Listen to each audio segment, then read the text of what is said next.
And 3 Clinton High School students have been recognized for their efforts to save lives in their community. Every year, Iowa Jobs for America's Graduates, also known as IJAG, partners with Iowa schools for career development programming. The students are addressing the opioid crisis and drug prevention.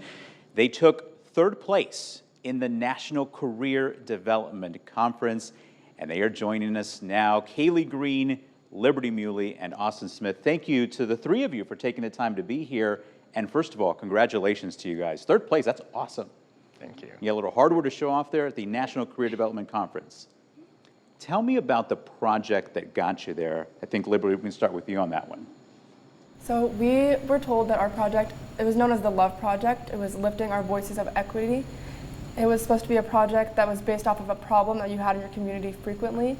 And we felt that a problem we had seen a lot was drug overdose related deaths and just overall drug use in our community, and we wanted to do something to change that. Yeah, you're talking a little bit about why. Is this something that was personal to you guys, something that had been part of your lives, or is it something that you had just seen in the lives of perhaps people around you?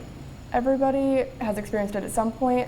All of us have experienced it. Everyone in our community has experienced it. We've all seen it at some point. We feel like everyone has had some kind of struggle with it at some point. Yeah, I think you're absolutely right. So you took 1st place, is that right, in the state competition? Mm-hmm. You went to the national competition that happened in St. Louis. Sure. You just got back from that. Tell me all about that. What is that process like? Okay, that trip was crazy, but I think the first day was the biggest bang of all. We started off with a bang. We visited the Arch on the very first day. I think that was awesome. We did some special dinners out there. We stayed at the hotel, which was really nice. I really do like that hotel. We competed. We took workshops, and there were like job markets there as well. We looked into lots of opportunities we could take, and there were a lot. I mean, a lot. But it was pretty interesting to look at all the job offers. Other than that, it pretty much locked us in for the competition, and it was a battle getting there, but we were so glad we made it when we did.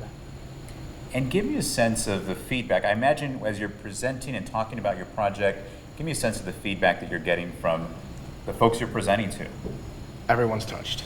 Every single person we've interviewed has been touched by it and think that this is an excellent project that we can keep going.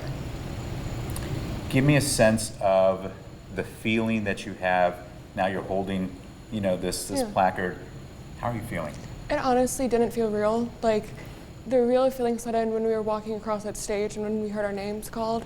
And then just to see how much support we got from not only our community, but our friends and our family. We had people from even outside of Clinton reaching out to us. I imagine a lot of this is about learning for you guys as well. What did you learn? I really learned that even though we are a younger generation and even though we are high school students, our voices still matter. You just have to find the right people who are willing to help empower us and push through our challenges. And I imagine that's probably part of the takeaway that you hope people have, especially young people. But in general, can you talk about just what you want people to understand and know about not only your achievements, but the project itself? We wanted people to learn about our project, not only so that they would attend our first event, but we were hoping that they would attend our second event.